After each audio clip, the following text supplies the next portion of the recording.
The parlor was a museum of a life Clara no longer recognized as her own. Dust danced in the shafts of dim yellow light. The air hung thick with the cloying scent of stale lavender and the damp, earthy smell of old oak furniture. Arthur sat anchored in the emerald velvet armchair.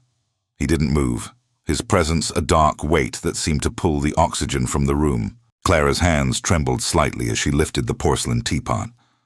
The silence between them was not a void, but a living thing, heavy and expectant.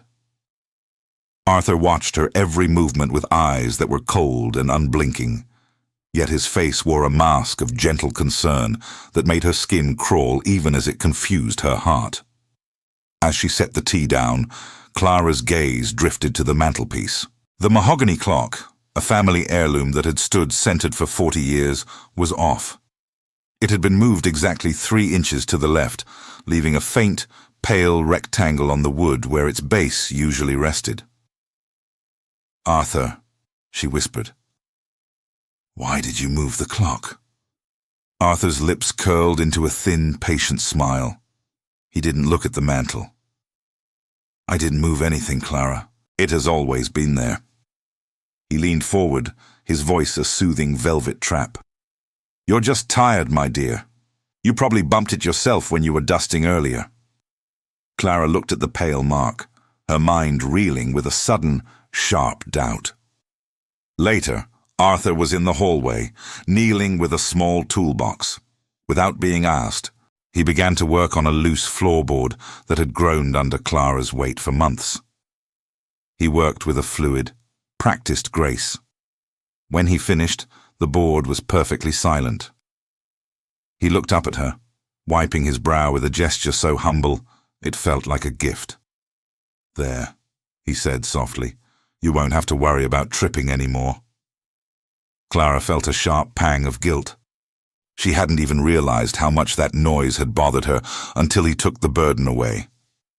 He was so helpful, so attentive to the small cracks in her life.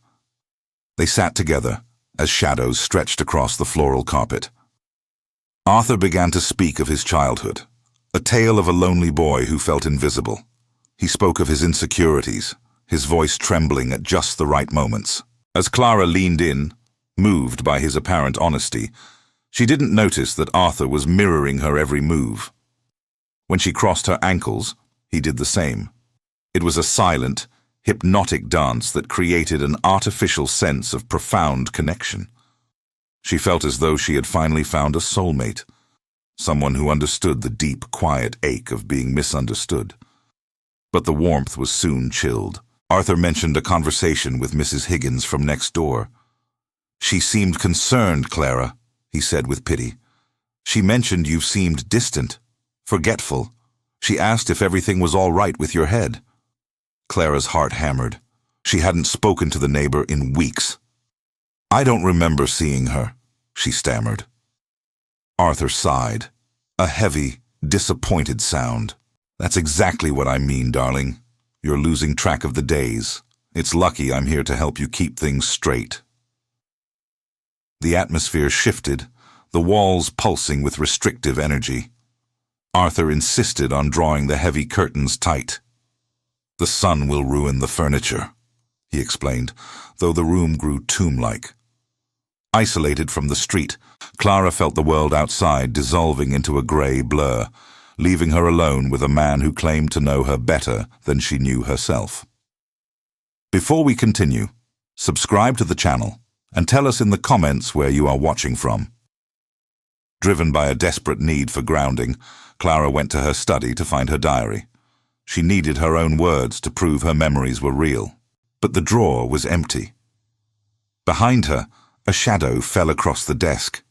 Arthur stood there holding a cup of tea, his face a mask of serene curiosity. "Are you looking for something, Clara?" he asked, his voice dropping to a low, chilling whisper. "Perhaps something you never actually owned in the first place." Arthur was no longer a guest. He had become the silent conductor of the household's very rhythm. He decided when the morning began and when the day finally surrendered to the night.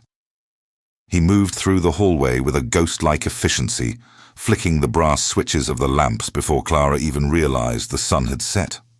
If the radio played, it was always the soft, melancholic jazz he preferred, even when the static made Clara's head throb. Whenever she reached to change the station, his hand firmly covered hers. "The music is for your nerves, Clara," he would whisper. "We both know how easily you get overstimulated these days." It wasn't an order. It was an act of care, a cage built of soft words. Whenever frustration bubbled inside her, Arthur remained an island of unnerving tranquility. He would sit perfectly still, watching her trembling hands with an expression of saint-like patience. He had stopped using "you" in isolation, replacing it with a collective "we" that served as a subtle linguistic erasure of her identity. "We don't want to get upset over nothing, do we?" he would ask, his voice a melodic hum. By merging their identities, he made her anger feel like a personal betrayal of their shared peace. If she cried, he drew her into a suffocating embrace until she heard only his heart, making her feel that her own emotions were wild animals that only he could domesticate. The shift in power became most visible in the parlor. Clara's father had always occupied the high-backed wing chair, a seat of absolute authority that had remained vacant since his passing. Without a word, Arthur simply sat in it. He didn't ask. He claimed the space as if it were his birthright. He draped his long arms over the rests, looking as though he had been carved from the same heavy oak as the chair itself. At first, Clara felt a sharp jolt of sacrilege, but the words died in her throat. His presence became the new gravity of the room. He occupied the space so completely that the memory of her father began to blur, replaced by the man watching from the shadows. The kitchen became a landscape of subtle traps. She would reach for the salt shaker, only to find the contents had been replaced with sugar. The resulting meal would be a ruined, cloying mess. Arthur would watch her take a bite, his own plate significantly untouched, and let out a long sigh of pity. "Oh, Clara," he would say, shaking his head. "Not again. You were so sure you grabbed the salt." He would gently take the spoon from her hand, his eyes filled with a terrifying compassion. "It's the forgetfulness, darling. It's getting worse. But don't worry, I'll take care of the mess. Go and rest your tired head." Isolation deepened when a sharp knock echoed through the house. It was a sound of the outside world, a lifeline Clara felt a desperate urge to grasp. She stood up, her heart racing, but Arthur was faster. He was already at the door, blocking the view of the porch. He opened it only a crack, leaning out to speak in a low whisper. When he closed it, his face was a mask of regret. "Who was it?" she asked. "No one of importance," he replied, guiding her back. "Just a solicitor. I told him you weren't well. We need our privacy." He severed the last thread connecting her to the neighborhood, leaving her adrift in the quiet. Slowly, the world narrowed until it contained only Arthur. Clara stood before the wardrobe, unable to choose a dress until he pointed toward the navy wool. She wouldn't even pour a glass of water without glancing at him for a nod of approval. His dominance was no longer a threat. It had become a safety net. In the fog of her supposed memory loss, his certainty was the only solid ground. She began to view his commands as protection, his constant surveillance as devotion. If he controlled everything, she no longer had to fear making a mistake. She was becoming a child again, and he was the guardian of her crumbling reality.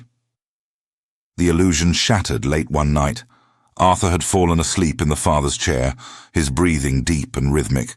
His heavy coat was draped over a dining chair. Driven by a ghost of her former curiosity, Clara reached into the inner pocket. Her fingers brushed against a scrap of paper. Pulling it out, she retreated to the dim light of the kitchen. It was a list, written in Arthur's precise handwriting. It detailed her daily habits, her deepest fears, and her favorite memories. The dates were from months before they had ever met. It was a script, a blueprint of her soul. She stood in the dark, the paper trembling, realizing her soulmate had been a predator long before he ever became her savior. The paper in Clara's hand felt like a shard of ice, burning her palm with the cold truth. The kitchen now looked like a sterile laboratory where she had been the subject of an experiment that had consumed her identity. She scanned the list again, the notes on how she liked her tea, the dates of her deepest grief, her recurring nightmares about drowning birds. It was mapped out with clinical detachment. The realization that her entire romance was a calculated siege struck her with a force that made her breath hitch in her throat. She wasn't a partner. She was a project being slowly completed by a master craftsman. Suddenly, a yellow light from the hallway spilled across the linoleum, casting a distorted shadow. Arthur stood there, his silhouette filling the frame. He didn't look angry. He looked disappointed, like a collector finding a scratch on a prized porcelain doll.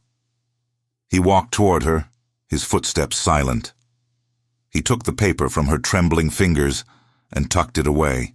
"You weren't supposed to find that yet, Clara," he said, his voice smooth and devoid of remorse. "It was meant to be a record of how much I've studied you to ensure your absolute happiness." Clara backed away, her hips hitting the edge of the heavy dining table. "I want to leave," she whispered, her voice cracking under the weight of the air. "I'm going to the station. I'm leaving this house." She made a sudden move toward the door, but Arthur simply stood in her path. He didn't need to use force. "Go then," he said softly, his blue eyes fixed on hers. "But do you remember the last time you tried to navigate the city alone? The panic that seized you at the station? The way the doctor said your nerves were too fragile for the noise?" Clara froze. She searched for the memory of a doctor, but it was hazy, obscured by the fog he had created. His absolute conviction made a phantom weight settle in her chest. Her legs felt like lead, anchored by the stories he had woven into her mind. She looked around the room, and the 1950s decor finally felt like a tomb. The furniture wasn't her legacy.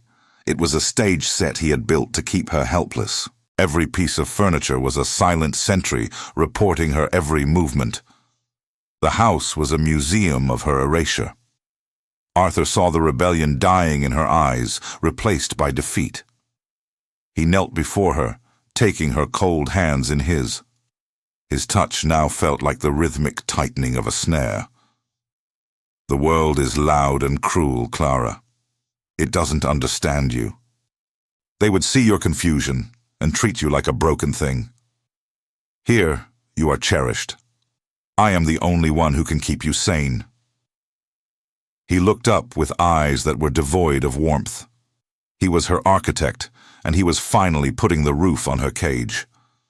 In the hallway mirror, Clara saw a woman she didn't recognize.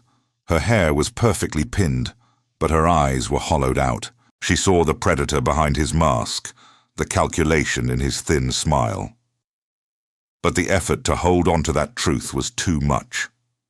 To survive, her brain began to shut out the horror, replacing the predator with a savior because the alternative was too terrifying to bear. Arthur led her back and sat her in the velvet chair. He picked up a silver brush and began to stroke her hair with hypnotic precision. "You're so lucky I found you," he whispered. Clara closed her eyes, a single tear tracing a path down her cheek. It wasn't grief, but surrender to his will. The clock on the mantel ticked away the seconds of a life that no longer belonged to her. The doors were unlocked, the windows were glass, but she would never leave. The mind needs no iron bars to keep it prisoner.